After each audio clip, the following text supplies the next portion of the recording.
What's going on, guys?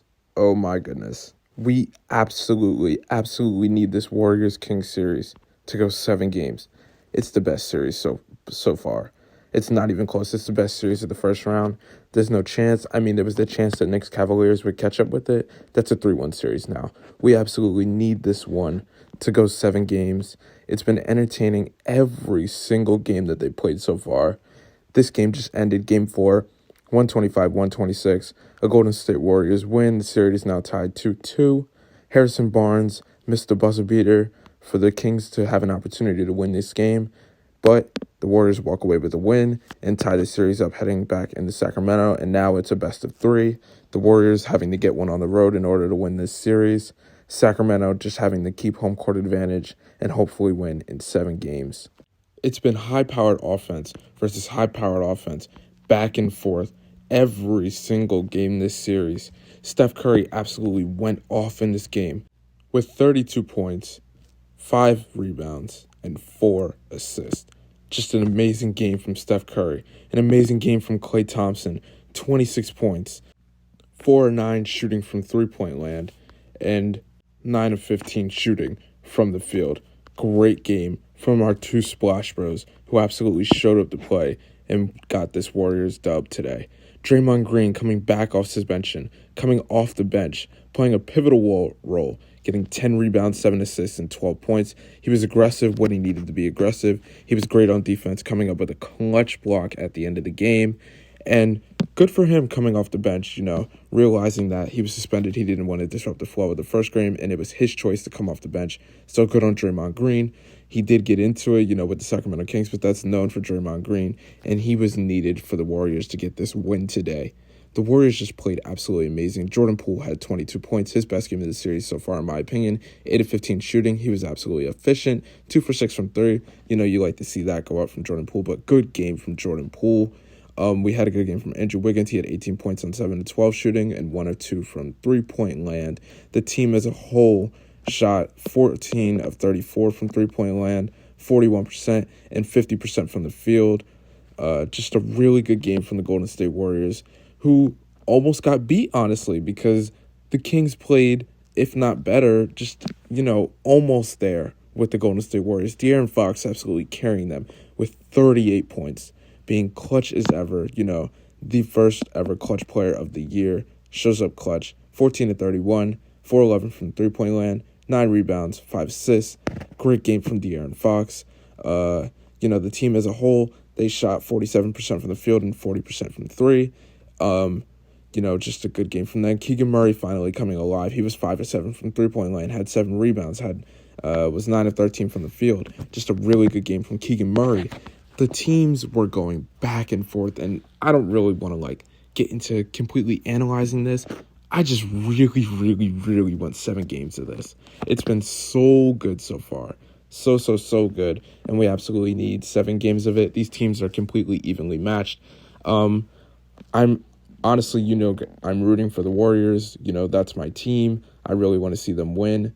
But I can't not help but enjoy Sacramento's story and the fight that they're pushing this Warriors team that has been battle-tested.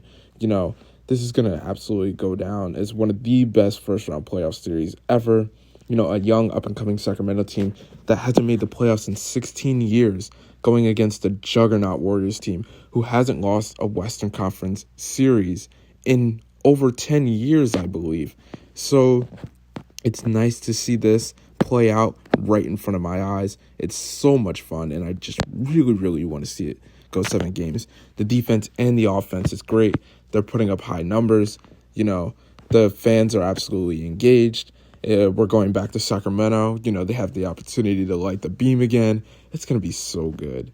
It's going to be so good. Now, and if the Warriors want a chance of winning Game 5 and pushing this to, a 6-game series in their favor where they come back on home court and maybe close the series out in 6, they're just going to have to play better defense. They're going to have that road defense travel. They're going to have to withstand that Kings crowd, and they're going to have to play better road defense because they just haven't all season long. I believe they were 11-30 on the road this season. The defense just did not travel. It came to show in Game 3 where the Kings were absolutely missing everything. It wasn't necessarily here today, but they were able to pull out with a win. That Game 3 defense that we saw from the Golden State Warriors, where Draymond Green was out, is going to have to show up in Game 5 if they want a chance. The Kings, they're just going to have to, outplay the Warriors, run their offensive sets, not iso ball in closing situations, be able to get around the Warriors, withstand the Warriors and the offensive capabilities that they have, and they've shown they've been able to do that.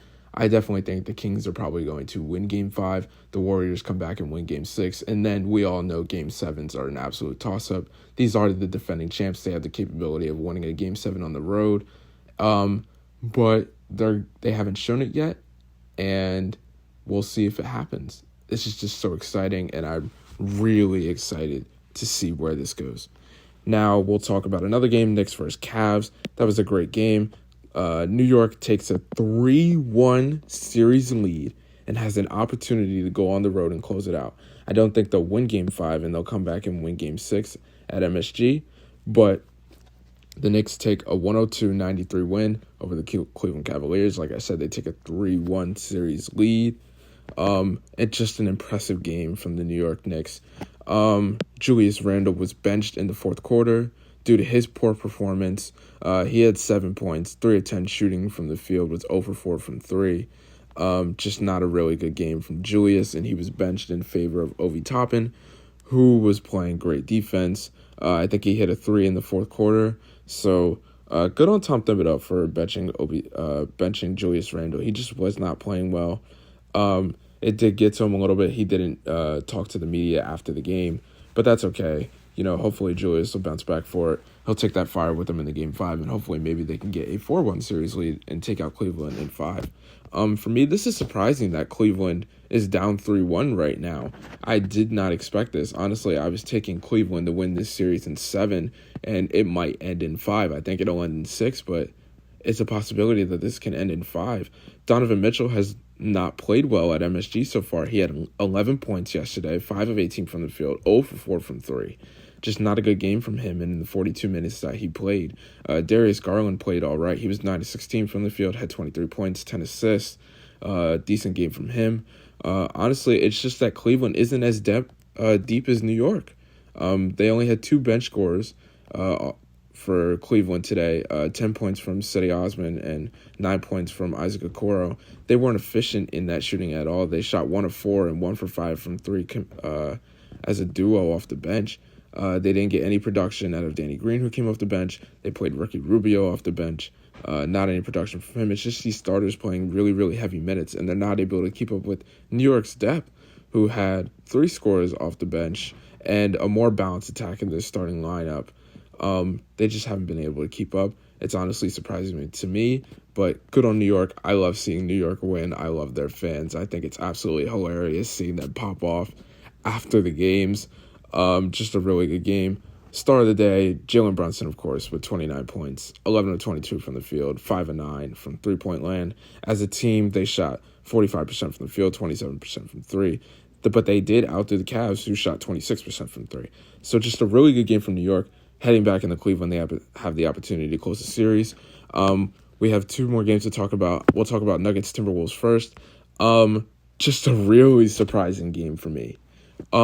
Towards the end of the fourth quarter, the Timberwolves were up, I believe, 12 points with about 2 minutes and 30 seconds left to go. And the Nuggets stormed back, and they almost gave up the lead. Anthony Edwards had a chance to win the game on a final possession, but he was locked up and couldn't really get a shot off. So it went into overtime, but Anthony Edwards just took over. He did not let this Minnesota team fall.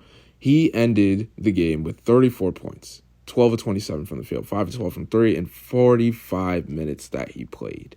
Just a great game from Anthony Edwards, not letting this team fall.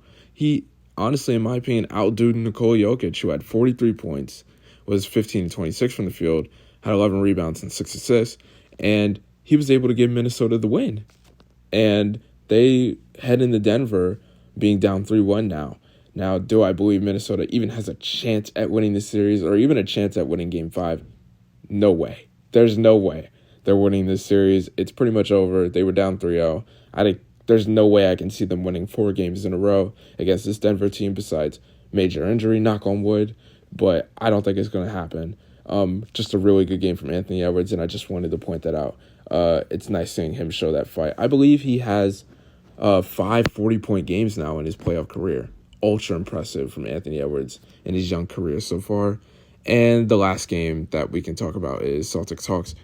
Don't really have much to say because that series is pretty much wraps. It's 3-1 now. Celtics win 129-121. Heading back into Boston. Boston is probably going to win Game 5. That Sixers-Celtics matchup is scaring me. They would play on Saturday for the Eastern Conference semifinals. Scary, but good season to Atlanta. Impressive getting that 7-seed win over Miami in the play-in.